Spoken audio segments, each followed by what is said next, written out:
मैं समाजवादी पार्टी और कांग्रेस के लोगों से पूछना चाहता हूं, अयोध्या में जिस कथित चोरी पर तुम हिंदू आस्था पर खिलवाड़ कर रहे हो, एक भी बार बताओ वक्फ के नाम पर हजारों हेक्टेयर लैंड प्रदेश में भी और देश के अंदर भी बेची गई।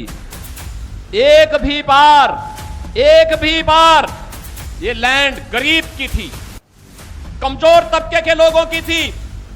ये लैंड जिसको गरीबों के नाम पर पट्टा दिया जा सकता था, जहां पर कन्वेंशन सेंटर बनाया जा सकता था, जहां पर किसी राजेंद्र मौर्य जैसे किसी गरीब व्यापारी के लिए दुकानें और व्यापारिक प्रतिष्ठान बनाए जा सकते थे, जहां से वह अपनी प्रतिभा और अपनी कारीगरी का परिचय देकर के दुनिया को देता।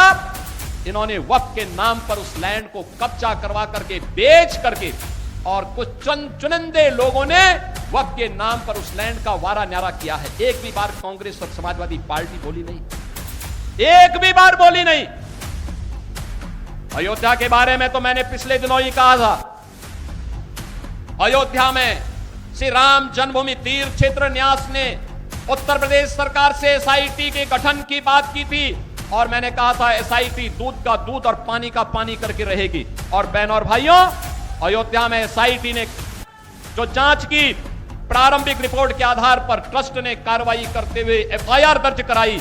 एफआईआर के आधार पर जिनके खिलाफ साक्ष्य थे उसके आधार पर कार्रवाई भी हुई है। लेकिन मैं कहता हूं, वक्फ के नाम पर समाजवादी पार्टी और कांग्रेस के लोगों के मुंह पे फेविकोल क्यों लग जाता है? क्यों इनका मुंह बंद हो जाता है?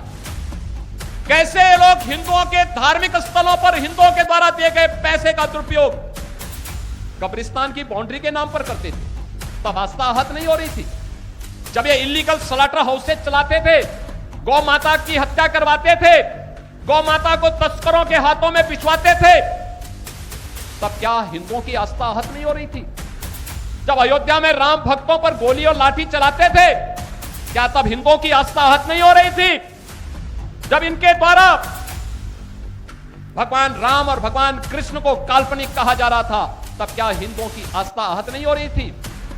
मैं पूछना चाहता हूं समाजवादी पार्टी और कांग्रेस से, जब ये कावड़ यात्रा को प्रतिबंधित करते थे, क्या तब हिंदुओं की आस्था आहत नहीं हो रही थी? जब इनके द्वारा श्री कृष्ण जन्माष्टमी के आयोजन पर रोक लगाई जाती थी, दुर्गा पूजा के पंडालों को रोका जाता था, तब क्या हिंदुओं की आस्था आहत नहीं होती थी? जब किसी हिंदू पर्व और त्योहार के पहले दंगे और उपद्रव शुरू होते थे, तब क्या हिंदुओं की आस्था आहत नहीं होती थी? क्या इसका जवाब कांग्रेस और समाजवादी पार्टी के लोग देंगे? इन लोगों से प्रश्न पूछा जाना चाहिए, तुम्हें क्या अधिकार है? श्री राम जन्मभूमि ट्रस्ट कार्य कर रहा है और मंदिर की व्यवस्था का संचालन कर रहा है। उस ट्रस्ट के कार्य में किसी का हस्तक्षेप नहीं। ट्रस्ट जिस प्रकार के कार्यों को आगे बढ़ा रहा है, आज भगवान राम का भव्य मंदिर उस रूप में हम सबके सामने दिखाई दे रहा है। कितना भव्य मंदिर! इनकी पीड़ा तो यह थी कि जहां पे ये बाबरी का गुलामी ढांचा देखना चाहते थे, आज आप सबके पुरुषार्थ से वहां भगवान राम का दुनिया का सबसे बड़ा मंदिर खड़ा है। और यही तो पीड़ा समाजवादी पार्टी की।